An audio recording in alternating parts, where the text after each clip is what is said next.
ఆంధ్రప్రదేశ్ జిల్లా కోర్టు ఉద్యోగాల కోసం ఎంతోమంది ఎదురుచూస్తున్నారు గదా, వాళ్లందరికీ ఇదొక పెద్ద అప్డేట్ అనే చెప్పాలి.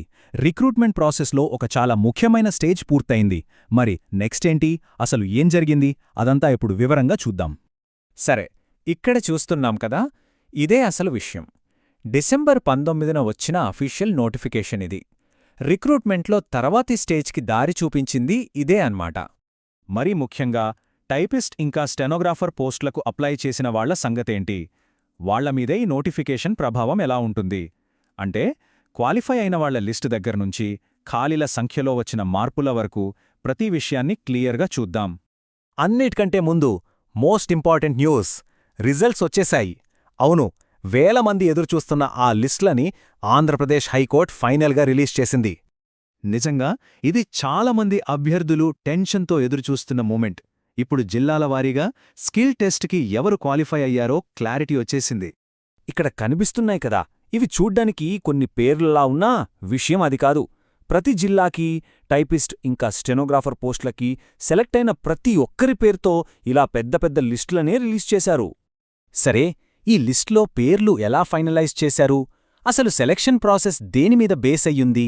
దానికి ఒకటే సమాధానం, కంప్యూటర్ బేస్డ్ ఎగ్జామ్లో వాళ్ల పర్ఫార్మెన్స్. ఇక్కడ మనం గుర్తుపెట్టుకోవాల్సిన మెయిన్ పాయింట్ ఏంటంటే, క్వాలిఫయింగ్ మార్క్స్. నెక్స్ట్ స్టేజ్కి వెళ్లాలంటే ఖచ్చితంగా ఈ మినిమం స్కోర్ తెచ్చుకోవాల్సిందే. సెలక్షన్ ప్రాసెస్లో ట్రాన్స్పరెన్సీ అనేది ఇక్కడే మనకు కనిపిస్తుంది. చూడండి, ఓసీ ఈడబ్ల్యూఎస్ కేటగిరీకి 40%, అంటే 32 మార్కులు రావాలి. అలాగే బీసీ వాళ్లకి 35%, ఇక ఎస్సీ ఎస్టీ ఇంకా వికలాంగులకు 30% మార్కులని కటాఫ్గా పెట్టారన్నమాట. సరే, ఈ క్వాలిఫైడ్ లిస్టులతో పాటే ఇంకో ముఖ్యమైన అనౌన్స్మెంట్ కూడా వచ్చింది. అదేంటంటే, కొన్ని పోస్టుల వేకెన్సీల సంఖ్యలో మార్పులు జరిగాయి. దీన్ని కొరిజెండం అంటారు. సింపుల్గా చెప్పాలంటే, ఒరిజినల్ నోటిఫికేషన్కి చేసిన ఒక కరెక్షన్ అన్నమాట. ఎందుకంటే ప్రమోషన్లు, రిజైన్లు, రిటైర్మెంట్ల వల్ల కొన్ని వేకెన్సీల నంబరు మారింది. ఆ విషయాన్నే ఈ డాక్యుమెంట్ ద్వారా అఫీషియల్గా చెప్పారు. అయితే ఇక్కడ ఒక ముఖ్యమైన విషయమేంటంటే, ఈ మార్పులన్నీ కేవలం ఎస్పీఎస్ఆర్ నెల్లూరు జిల్లాకి మాత్రమే వర్తిస్తాయి, మిగతా జిల్లాలకు కాదు. ఇక్కడ టేబుల్లో మార్పులు క్లియర్గా ఉన్నాయి. ఆఫీస్ సబార్డినేట్ పోస్టులు ఒక్కటి తగ్గింది, కానీ మిగిలిన అన్ని కేటగిరీలలో వేకెన్సీలు పెరిగాయి. మరీ ముఖ్యంగా ప్రాసెస్ సర్వర్ పోస్టులు చూడండి, 9 నుంచి 13కి పెరిగాయి. అంటే ఏకంగా 4 పోస్టులు ఎక్కువయ్యాయి. ఇది ఖచ్చితంగా ఆ జిల్లా అభ్యర్థులకు గుడ్ న్యూస్. సరే, లిస్ట్లో పేరుంటే నెక్స్ట్ ఏంటి, ఇప్పుడు ఏం చేయాలి? సెలక్షన్ ప్రాసెస్లో తరువాతి, ఇంకా చెప్పాలంటే అన్నిటికంటే కీలకమైన దశకు వచ్చేశాం. అఫీషియల్ నోటిఫికేషన్లోనే క్లియర్గా చెప్పారు, మిగతా డీటెయిల్స్ త్వరలోనే తెలియజేస్తామని.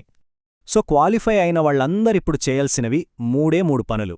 ఫస్ట్, స్కిల్ టెస్ట్కి బాగా ప్రిపేర్ అవ్వాలి. సెకండ్, డేట్ అండ్ వెన్యూ ఎప్పుడు అనౌన్స్ చేస్తారా అని వెయిట్ చేయాలి. ఇక third and most important, updates కోసం అఫీషియల్ వెబ్సైట్ని రెగ్యులర్గా చెక్ చేస్తూ ఉండాలి. సరే, ఇప్పటి వరకు మనం చూసిన ఈ అనౌన్స్మెంట్లోని మెయిన్ పాయింట్స్ ఏంటో ఒక్కసారి క్విక్గా చూసేద్దాం. ఒక్కసారి గుర్తు చేసుకుంటే, టైపిస్ట్, స్టెనోగ్రాఫర్ స్కిల్ టెస్ట్కి లిస్టులొచ్చేశాయి. కేటగిరీల వారీగా కటాఫ్ మార్కుల బేస్పై సెలెక్షన్ జరిగింది. నెల్లూరు జిల్లాలో వేకెన్సీలు మారాయి. ఇదొక ముఖ్యమైన update. Next step skill test. ఇక ఫ్యూచర్ అప్డేట్స్ అన్నీ కూడా అఫీషియల్ హైకోర్టు వెబ్సైట్లో మాత్రమే వస్తాయి.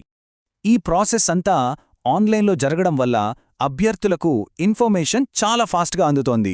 ఇది మంచి విషయమే, కానీ ఇది మనలో ఒక ఆలోచనను రేకెత్తిస్తుంది.